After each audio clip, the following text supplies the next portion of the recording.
Welcome back to the Dynasty Kings podcast. I'm your host, Jared. And I'm Austin. And I'm sorry that we did not post last week. It's my fault. I was in Las Vegas. I was actually at the beach as well, so we kind of just couldn't make it work. Both of our faults.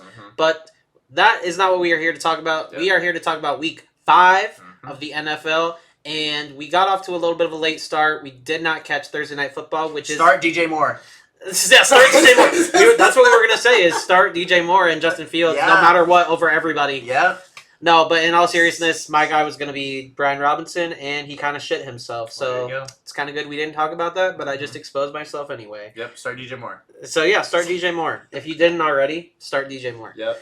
But yeah, we're just going to hop right into the London game is the next one. Yep. All right, London, 9:30 a.m., Bills football in the morning. You know, I'm loving it. Gonna wake up early, gonna get a steak, egg, and cheese bagel from McDonald's. That's gross. They're fire, and all I can say is this shit's gonna be hype. I think the Bills are gonna handily win this game personally, but the matchup that I am targeting is not really one of my guys in general, but I think Calvin really is in for a good game. Okay.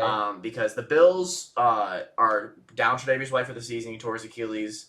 Shit sucks. That is like one of my favorite players ever, and easily my favorite Bills defender. So it sucks that he's gone. But you know, Dane Jackson and Christian Benford did okay last season in his absence before he had kind of gotten worked up and put in there. But they're just okay. So I feel like that's going to be something that they can pick on, especially if Kaiir Elam ends up getting some playing time. Hasn't played yet this season. I think the cornerbacks are going to be serviceable, but I think when the Jaguars do score, and I don't think that they're bad enough where the Bills are going to shut them out or anything like that. I think Calvin Ridley is going to be a guy they're going to be targeting. I like that a lot. Yeah. I mean, he's been kind of a declining player, so right. I definitely think that he could bounce back this week against the kind of weak Bills secondary as of right now. Yep. You guys have your Jordan Poyer's back, or which one was injured? Jordan Poyer was the one that's injured, and I think he did practice today, if I remember correctly, but that doesn't really tell the full story because I think Von Miller was practicing as well, and I don't expect to see him starting, and if he does, I mean, it'll probably be 10 snaps if that. Yeah. Not going to be a full load from there, but yeah, I definitely think that right now the Bills secondary is a little bit injured. So you know, and Calvin really looked really good week 1 and has kind of been inches away from catching a couple touchdowns. I feel like this is going to be his opportunity. I like that a lot. We'll go ahead and move on to Saints Patriots unless you have anything else to add. Nope, that is everything about that one. Bills by a million though. Bet the car on Bills winning. I don't know about that one. But for me, we're moving on to Saints Patriots. I got actually one of my guys in this matchup. I got Chris Olave. Okay. With Christian Gonzalez out for the season, it's so unfortunate. He was looking so good. Early contender for Defensive Rookie of the Year. Definitely hope that he gets a speedy recovery. But the last time these two teams played, Mac Jones threw for 3 interceptions. So, yeah, he's just terrible. Wow. And then also, both of these teams failed to score a touchdown last week, which is just like atrocious. Like these two offenses have just looked terrible. Yep. Slow. It's a big part. A big reason is because of the Saints offensive coordinator. They're kind of going through a similar thing that Steelers fans are going through right now, where they're all just clamoring to get rid of their offensive coordinator. Like even Alvin Kamara does not like him. But both teams have also failed to score more than 20 points in a game this year. So no touchdown last week, and they just can't score 20 points at all. Yeah, that's ridiculous. I was going to say just nobody in this matchup, but I mean, with Christian Gonzalez out, I think that they can expose them enough to where Chris Olave will have a pretty productive game. And actually, the Patriots' top 4 corners are That's out. what I was just about to say. Yeah. The 3 Joneses are out as well. Yeah. And I know they just picked up J.C. Jackson, but traded back for him. He really hasn't looked great since he left the Patriots. I don't see him kind of going into this scheme with no help and being excellent all of a sudden. Yeah. So, yeah, I don't really think this is going to be a huge offensive output game, but I definitely could see Chris Olave being targeted a lot, and he tends to make a lot of the targets that he gets. Yeah, so I'm starting him up with some confidence. Not like a whole lot of confidence, because like I said, this offense isn't that good. But I'm still starting him up with a decent amount of confidence. Yeah. So we'll go ahead and move on into Titans Colts. Yeah, and this is a very spicy game itself, in my opinion. Yeah, I like it a lot. I don't really love either way a lot of matchups here. Let me just say JT, Jonathan Taylor, baby. He's back! He might be back, and I would say slam him in your starting lineup, but Jonathan Taylor has never had more than 60 yards against the Titans in his Really? entire career. Yep, I think it was 68, if I remember correctly, was his best performance on the ground against them. And the Titans' defense this year looks amazing. So Yeah. I think you still got to start him, unless you have somebody who you're liking the matchup a little bit better. So he's definitely not my guy who I'm going to be slamming my fist on the table to start. My guy who I'm slamming the fist on the table to start. This is going to be interesting. Oh, I thought it was going to be Jonathan Taylor. No, that's my boy. You need him. But my player to start is actually DeAndre Hopkins. Oh, okay. Interesting. That's very interesting, right? And so here's why. The Colts secondary is bad, straight up. Okay. With the Commanders playing and the Bears playing yesterday, they are still top 5 in yards allowed through the air. Oh my God. So, like, if those two didn't play, they might be third. Yeah. So I just think that, Diop's been getting targets. He hasn't really been doing a lot with it, but this is a game where I feel like he needs to be in your starting lineup because he's also one of those players who right now you might have him on your bench because he has had a couple disappointing performances. Right. I think you need to start him this week. Yeah, I mean, I could definitely see that. I think we've talked about D-Hop before, and he still kind of has been selling, but right. I think that this could be definitely, I agree, I think that this could be a week where he really bounces back. Yep. So we'll go ahead and move on to the biggest rivalry in the NFL, the Ravens versus the Steelers. I actually really like this whole slate. Like, not even just talking about this game, but this whole slate is actually really good and going to be a good week. So, Ravens Steelers, I got a little munchkin as my guy of the week. I got Zay Flowers. For those of y'all that haven't heard, Patrick Peterson called Zay Flowers. He said, this is going to be fun to keep our eye out on that little munchkin. So, Patrick Peterson has looked absolutely terrible this season. I don't know why he even is talking right now. Yeah, that's crazy. But I think that Zay Flowers, especially after that comment, is going to have something to prove. I think Lamar Jackson's going to force feed him targets, especially because Odell Beckham is out. Yep. And I think Rashad Bateman, I don't think he's going to play. Right. They both returned to practice, but in a limited capacity. Yeah. So I don't think either of them are going to play. Even if they are, Zay Flowers is the wide receiver one there. The Steelers have allowed at least 7 catches, 129 yards, and 2 touchdowns to every team's wide receiver one, besides Amari Cooper, who still had 7 catches and 90 yards. He's the worst. He's the worst out of the ones we played. Yeah. What? Yep. Say that again. So, to every wide receiver one we've played, except for Amari Cooper. Except for Amari Cooper. So that's Brandon Ayuk, Devontae Adams, and last week we played. Oh my God. Oh, Nico Collins. Oh my God, bro. 7 catches to all of them. At least 7 catches. Yeah. I think Devontae Adams had like 13. 7 catches, 129 yards, and 2 touchdowns for all of those players. Ayuk, Nico Collins, and Adams. They all scored 2 touchdowns. All scored 2. All of them. Holy shit. Amari Cooper scored 0. Yeah. But went for 91 yards on like 7-8 catches. That was also a weird game because that was a Nick Chubb injury game. So and Nick Chubb was going to fucking destroy us that week. Wow, so, bro. Yeah, so if that's you have tough. a wide receiver one that's playing the Steelers, you start him because Patrick Peterson is burnt toast. Levi Wallace has also not looked good this season. Right. So Joey Porter Jr. has looked really good this season, but our defensive coordinator just refuses to play him. He's like, he's not ready yet. He's not ready yet. Well, who is? Like, Patrick Peterson's not ready. Like, it's so bad. So start Zay Flowers with confidence. I would start him. I would probably start him over Chris Olave, to be honest with you, this week. Wow, okay. And DeAndre Hopkins. Yeah. I actually 100% agree with that. And I'd start him over Calvin Ridley, too. I would, too. So far, he's the wide receiver. Would you start him over DJ Moore? No, absolutely not. Of course not. Why would we start anybody over DJ Moore? Because he had 3 He's going to kill the Commanders this week. Yeah. He's going to kill them. Yeah. All right. So with that said, anything about the matchup itself you want to say? I think it's going to be a low-scoring game, like 17-14. I already took the under. Most of the AFC North games are close, but especially Steelers-Ravens games, they're always close. Yeah, the defensive battles are crazy. Shout out to Paul in Dynasty Kings for dropping Justin Tucker because Justin Tucker usually eats against us. Yeah. So thank you for that. That is just truly unbelievable that actually happened. Yeah. But, all right. So yeah, I'm definitely excited for that game. Ravens Steelers and Titan Colts are both really exciting divisional matchup games that are going to set the tone for how those divisions play out, in my opinion. They're actually the only divisional games of the week that I'm looking at it. So that's kind of interesting. Yeah, that's crazy. And they're 2 of the. I think they're both 1 and 2 against each other, right? I guess the Texans are. The AFC South's kind of weird, but yeah, they're both 1 through 3 at least. I know for a fact. Yeah. I'm not sure how the tiebreakers work, but top teams playing against each other. The winner of that's going to be in possession of the first place, I believe. Yeah, that's right. So Panthers Lions. This is a game I'm not particularly excited to watch. I think this is definitely the weakest of the 1 o'clock slates. Yeah. But if Bryce Young can look okay, then we can get in there.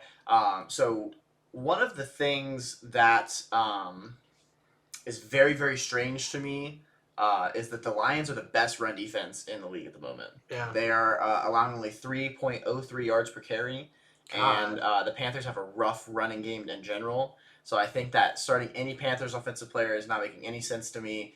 Hopefully you don't have a bunch of them on your team, but I would sit all of them in this particular matchup because I think they're going to get overwhelmed.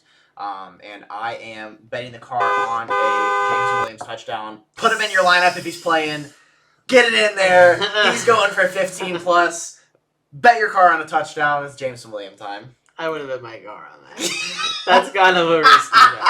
I mean, I'm here for it. I think that he has a lot of potential, especially if Amon-Ra St. Brown doesn't play, which at the moment he's doubtful. Mm-hmm. So I could see it, but that's not something I'm super confident in. But I mean, you wouldn't even start Adam Thielen? He's been peppered with targets. No, that's what I was thinking, honestly, because I have Thielen in one of my leagues, and I think I'm going to be sitting him just because the Lions' defense has looked legit, and I feel like, I don't remember how many points he got last week, but I think it was probably 12, if I remember correctly, when I started him. I guess we can look it up real quick, but... let me look it up while you talk. Yeah, I just feel like Panthers have looked slow and not really understanding what's going on offense, and the Lions, even through a couple injuries, have looked absolutely dominant on the D-line, and their secondary is much improved. So, how many points did he score? 11.7. 11. Okay, and So that was against a depleted Minnesota. Vikings team on a revenge game. Yeah, which I know they left on fine terms or whatever, but still, I mean, he spent his whole career there. Exactly, so it's still a revenge game. But yeah, that's basically all I have to say about this one. Is I definitely think that. The running back matchups on the Lions are intriguing. You should be starting either of those guys every week, in my opinion. But Jameson Williams, if you took him in redraft with your suspension or you had him in Dynasty, throw him in the lineup this week if he's starting. I think they're going to try to target him. Well, Jahmyr Gibbs is also questionable, so definitely start David Montgomery. Yeah, Gibbs and the Panthers' run defense is like bottom 5. Terrible. So absolutely terrible. Start up Monty as well. Yep. But after that, we're going to go to, I think, the highest scoring matchup that we're going to see this week. It's actually going to be Texans versus Falcons. I know that Nico Collins absolutely torched us last week. It sucks for me and all the Steelers fans. We hate it. But that's not going to be my highlight player. My highlight player is actually going to be Dameon Pierce. I think that, I found... Okay, this is the craziest stat I've found since we started the podcast. So... Every team that has played the Jags in London has lost their next game since the 2016 Colts. Dude, what? The Jags play in London every single year. What a strange stat. It's a crazy stat, and I have more stats to back it up. Their next game... wait. Okay, every team has played... So their next game... I don't know why... Oh, the 2016 Colts, their next game was against the Bears.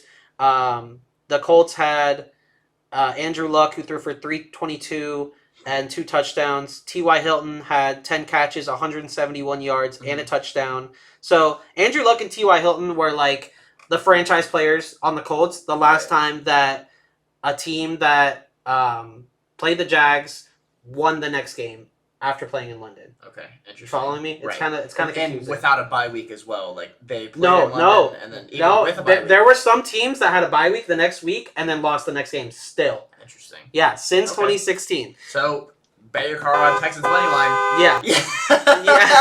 Yeah. And back then, so that game, the Colts and the Jags, the next game, the game where I was saying where the Colts won, Brian Hoyer was the Bears' starting quarterback. Oh, okay, so and he threw for 397 yards though and 2 touchdowns. Jeez. But crazy game. And Cameron Meredith had 9 catches, 130 yards, and a touchdown. Jordan Howard had 16 carries for 118 yards. That was just a crazy game. Yeah, what the hell? So you gotta watch those highlights.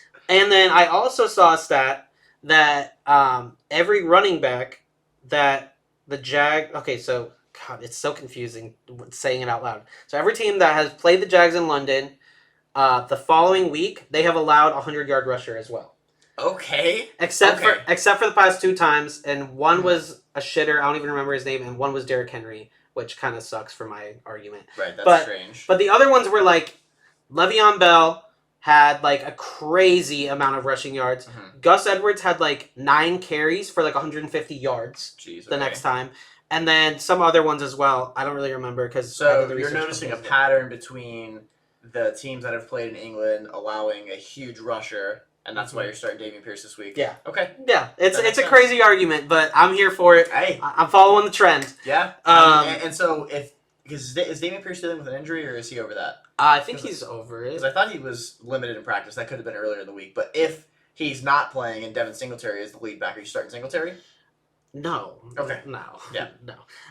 He has been off, but Dameon Pierce has been off to a slow start due to an injury-riddled offensive line. But he's still getting the volume. He's averaging 16 carries a game. Yeah. So. And they had a good running game last week. The Texans look good, man. Yeah. I mean, C.J. Stroud is the truth. Mm-hmm. So, C.J. Stroud's 100% the truth because I mean they're down to one healthy offensive lineman, and he's still balling. He didn't take a sack last week against the Steelers. Against the Steelers. Sacks are a quarterback stat to a degree, and like that I think proves it. Yeah, I was gonna have obviously Bijan be my guy this week. Right. I think he's gonna absolutely kill the Texans. But we've talked about Bijan several times before. Obviously, you're starting him at this point, no matter what. Solidified.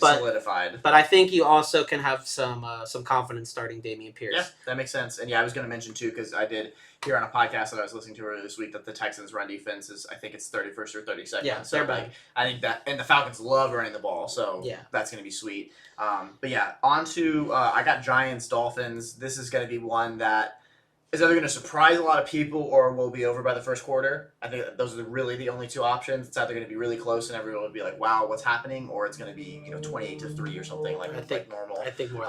Yeah, I think so as well. And I think that Mostert and A-Chain are both needed to be in your starting lineup. I know that after last week, A-Chain, I think, still ended up with 100 yards somehow because he knocked off that huge run and 2 touchdowns. So he had just fine week, but Mostert, he was terrible. Mostert lost me a couple games. Yeah, and he fumbled twice and lost one of them.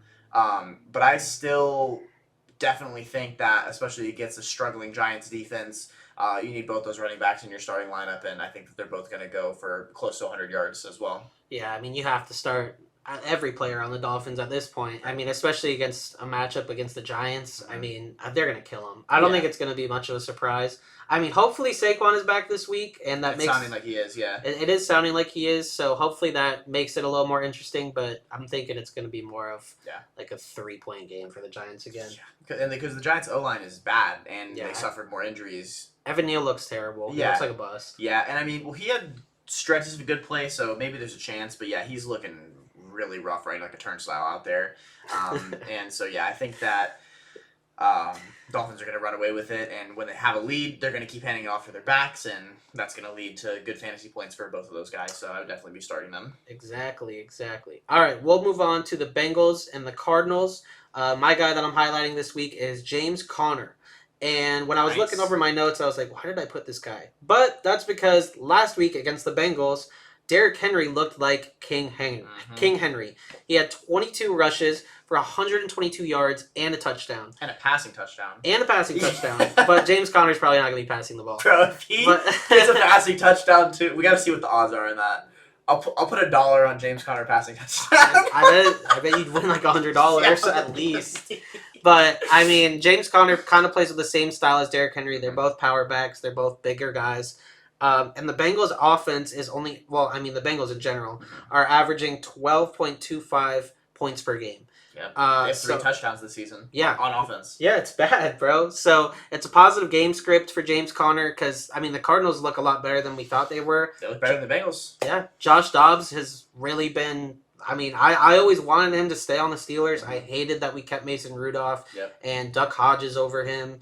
But could you imagine? It's ridiculous, bro. We traded him to the Jags that year where Mason Rudolph started most of the year. It was ridiculous.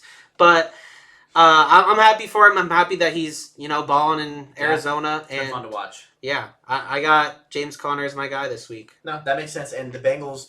I don't necessarily totally understand or like put a ton of merit into DVOA, which is a stat that kind of determines like how much you're taking chances on opportunities and stuff like that. But the Bengals are 27th in DVOA on defense, so It's bad. that's really rough, you know. And when you're 27th in anything, most of the time it's not too great. Yeah. And you know, we kind of called this with the losing their safeties and a couple other key pieces, but and I guess when your offense is, you know, barely on the field, it probably doesn't help much either. So Yeah. no, that definitely makes sense to me. And Cardinals offensive players on this matchup I'm liking, and Cardinals offensive players in general becoming startable. After, you know, I think in the first week we said until further notice I wouldn't be starting a lot of those. I think most of them are kind of in the lineups at this point. This is that further notice that you can start these guys now. Yeah. I would still be okay with starting Marquise Hollywood Brown or even Michael Wilson just in the flex. I'm not saying you have to start these guys, Right. but if you're in a tight pickle with all the bye weeks coming up now, I'm definitely confident in starting Right. some Cardinals offensive And those players. are some guys that might be available as well. Hollywood probably not so much, but I think Michael Wilson is a waiver in a couple of my redraft leagues. For so sure. that makes sense. And on to Eagles-Rams, which, you know, we thought if we had looked at this matchup week one, we'd probably think that this was going to be a blowout, not even worth talking. But I actually think this matchup's crazy spicy. It's real spicy. Especially because the Eagles' defense has not really lived up to their billing, and they continue to get injured. They are 6th for passing yards allowed, and again, that is including the Bears and the Commanders who have already played. So, you know, they could be 4th. I'm not really sure exactly how it balances out. They could be 4th or 5th. But yeah, so with that said, Puka stay in the lineup. Anybody who's worried about Cooper Kupp coming back, don't even worry about it. I don't think he's going to be getting, 18 targets that one time. I don't foresee that happening. It was 20. But I don't foresee him getting 20 targets this week, but I 100% foresee him getting at least 8. I mean, it just makes sense, you know. I also think Tyler Higbee, if you're looking for somebody in the flex slot, that's not really, or in your tight end spot, excuse me, through the bye weeks. David Njoku is a popular player who a lot of people play who has a bye week right now. That could be somebody you can pick up and kind of plug in and play because most of the tight ends, I know we also didn't have the podcast after my K. Dotton total fail, but that dude dropped the touchdown. Yeah, he did. I was this close to being right. Yeah. So, and then Logan Thomas looked like, you know, prime Logan Thomas with, I think he had like 60 yards on 7 catches or 8 catches last week against the Eagles. So That's another thing too. Actually, I want to touch on that. If you have Logan Thomas, start him this week too. yeah, He's gonna kill the Bears this week. that makes sense. Yep, 100%, 100%. But yeah, so I'm thinking Rams pass catchers looking good. I would start all those guys, and then like I said, if you're looking for a tight end for the week, think about Tyler Higbee because the Eagles, I really truly think there's a pattern with how often they're letting these tight ends catch the ball, and maybe they're not getting huge yardage, or maybe they're dropping touchdowns in the case of K. Dotton, but they're getting the opportunity, and I think you have to see that. All right, that sounds good to me. We'll move on to a revenge game here. A revenge the Spicer. game. This team has had this. One of these teams, actually, probably both these teams have had this matchup circled. We got Jets Broncos, baby, the Nathaniel Hackett Bowl, and my guy this week, man. This is the spiciest one.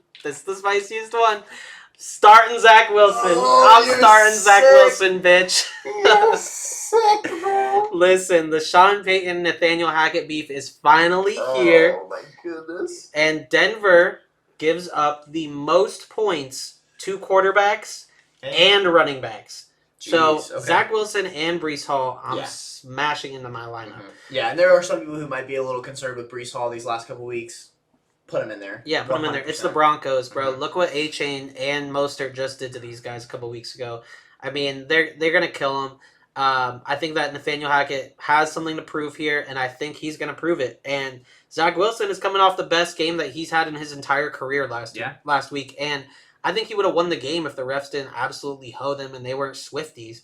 So, I mean, Zach Wilson last week was 28 of 39, threw for 245 yards, 2 touchdowns, and 0 interceptions against the Chiefs defense, which is, they're not the worst in the league. They're very middle of the pack. Yeah. So, and the Broncos are bottom of the pack. Very, very low. Very, very low. So, I mean, hey, that's crazy, but it makes sense.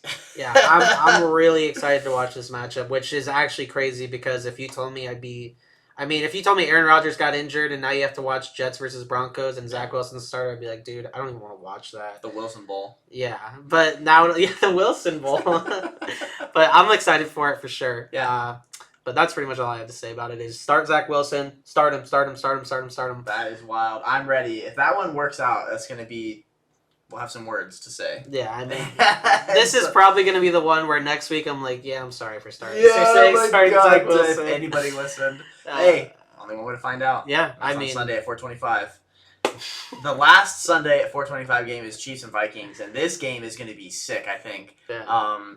I'm starting all players on all offenses for the Chiefs and Vikings. I know that's kind of like doesn't really give anything other than like Sky Moore. Right, Sky Moore never, but like, never ever drop him. Drop him. Rashee Rice in, Justin Jefferson in, yep, KJ Osborne in.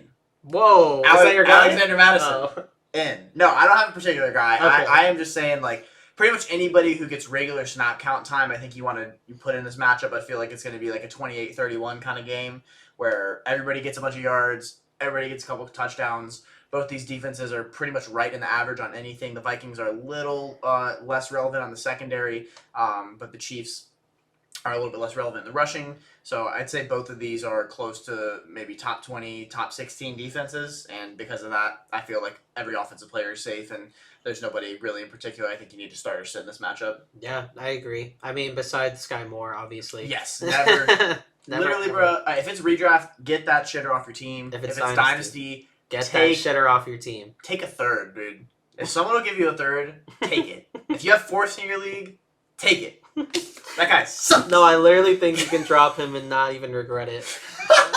But even if you drafted him like 4th overall or something, like yeah, I mean, who would do that though? Like that would just be crazy. We'll move on to Sunday Night Football though. This is going to be one of the best matchups of the week, if not the best. Probably not the highest scoring because, like I said, I think Texans Falcons will be because these two defenses have been probably like first and second. Like most impressive. We got Cowboys 49ers, and since the defenses are so nice, we got our first sit of the week. I'm sitting Dak Prescott. Ooh. Yeah. All right. You were just asking about. I was literally I actually just did that. Yep. You were literally just asking about it, and I was like, I'm not gonna say it because I actually wrote about it.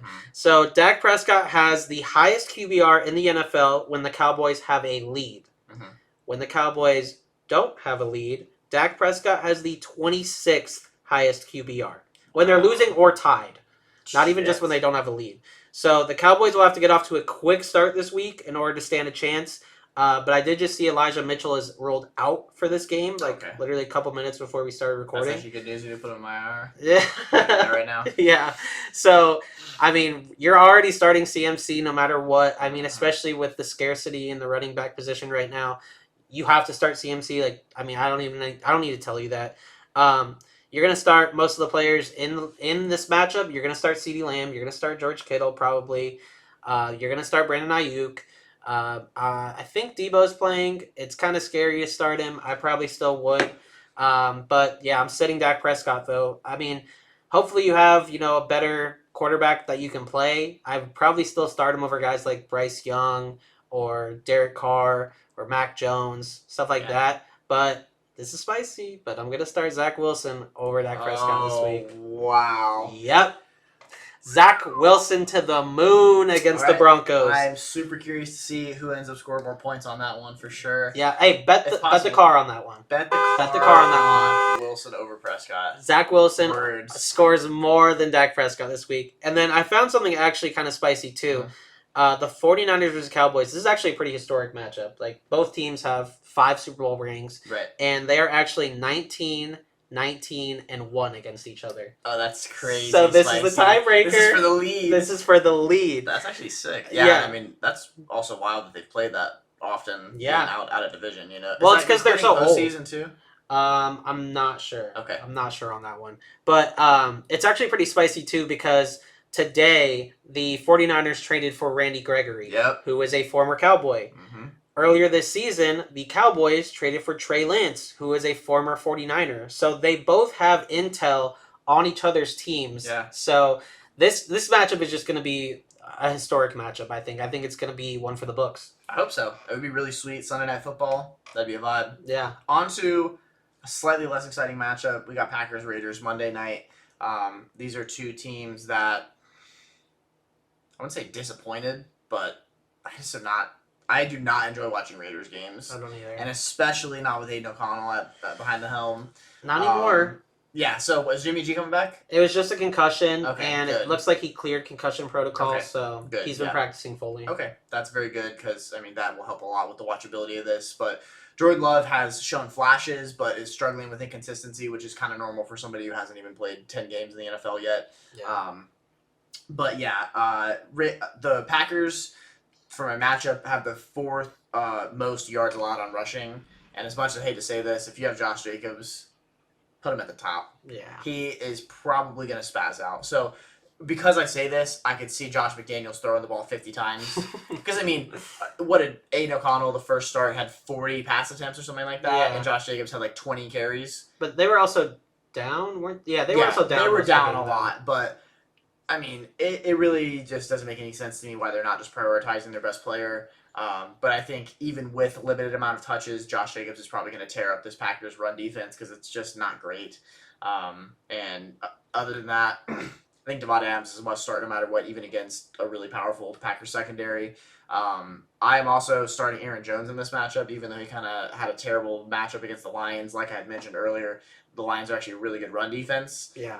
And the Raiders are not terrible, but they're definitely not the best. So those are two guys that I like, both of the running backs in this matchup. A.J. Dillon, never. Cut A.J. Dillon. Yeah, literally But cut him. Aaron Jones, think you're starting him. Josh Jacobs, you better be starting him, and I think he's going to have a good week this week, unfortunately, because I'm playing against him. Great. That's how I felt. That's how I feel this week, too, because the person I'm playing, shout out to Tyler. You fucking bitch. Shout out to Tyler. He's starting Breece Hall, who's going up against the 32nd rushing defense.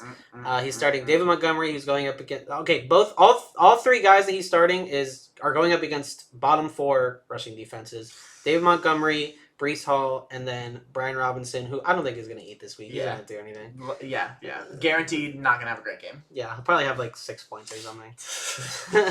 But that's all we got for y'all this week. Yep. Sorry we missed last week again. We will not ever do that again. So we will see y'all next week to talk about week 6. Sounds good. Take it easy, y'all. Peace.